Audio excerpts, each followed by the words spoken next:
ఇప్పుడు వెస్ట్ బెంగాల్ రాజకీయ పరిస్థితులను ఒకసారి బాగా సీరియస్గా గమనిస్తే నాకెందుకో కానీ ఫ్యూచర్లో ఆంధ్రప్రదేశ్లో తెలుగుదేశం పార్టీ పరిస్థితి కూడా అలానే ఉండొచ్చేమో అన్న భావన అయితే కలుగుతుంది.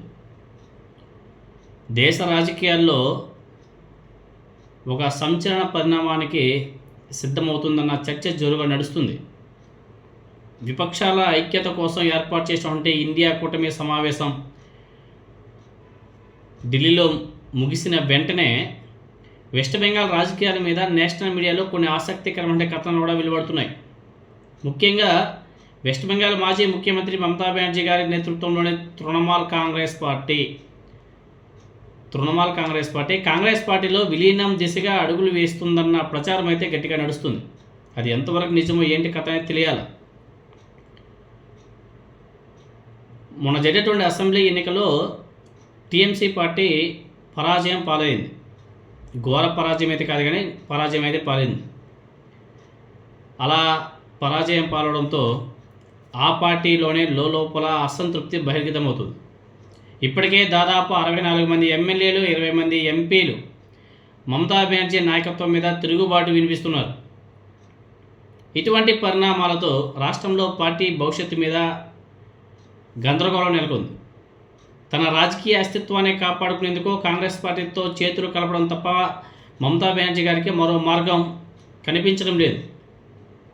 సో దాంట్లో భాగంగానే టీఎంసీ తృణమూల్ కాంగ్రెస్ పార్టీ విలీన ఊహాగానాలకు మరింత బలం చేకూర్చేలా మమతా బెనర్జీ గారు నిన్నో మొన్న రాత్రి కాంగ్రెస్ పార్టీ అగ్రనేత సోనియా గాంధీ గారి నివాసానికి వెళ్ళి ఆమెతో సుదీర్ఘంగా చర్చలు కూడా జరిపినట్టు తెలుస్తుంది.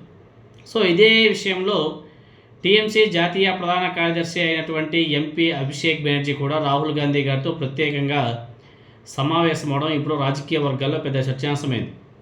ఒకవేళ తృణమూల్ కాంగ్రెస్ పార్టీని కాంగ్రెస్ పార్టీలో విలీనం జరిగితే పార్టీతో పాటు అభిషేక్ రాజకీయ భవిష్యత్తుకు కూడా భద్రత లభిస్తుందని చెప్పేసి టీఎంసీ వర్గాలు భావిస్తున్నట్టుగా తెలుస్తుంది.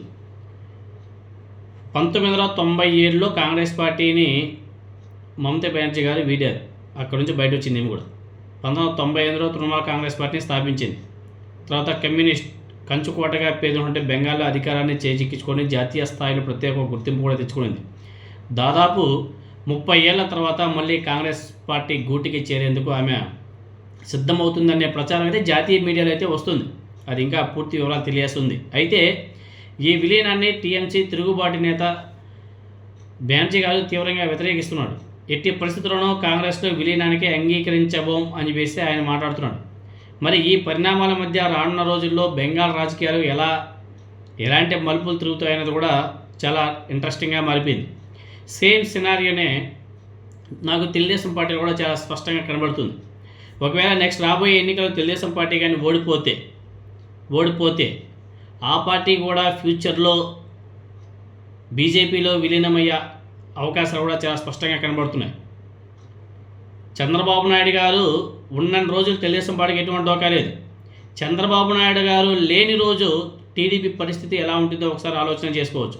అక్కడ కూడా ముక్కలుగా చీలిపోయే అవకాశం కూడా ఉంది. ఎందుకంటే నారా లోకేష్ గారి నాయకత్వాన్ని తెలుగుదేశం పార్టీ నాయకులు ఎవరు కూడా అసలు సీరియస్గా పట్టించుకోవడం లేదు. ఏదో ఇప్పుడు అధికారం ఉంది కాబట్టి కొంతమంది సపోర్ట్ చేస్తున్నారేమో కానీ అధికారం పోతే నారా లోకేష్ అనే వ్యక్తిని తెలుగుదేశం పార్టీ క్యాడరు నాయకులు ఎవరు కూడా పట్టించుకునే పరిస్థితి ఉండదు. అంటే ఎప్పుడు చంద్రబాబు నాయుడు గారు లేని రోజు.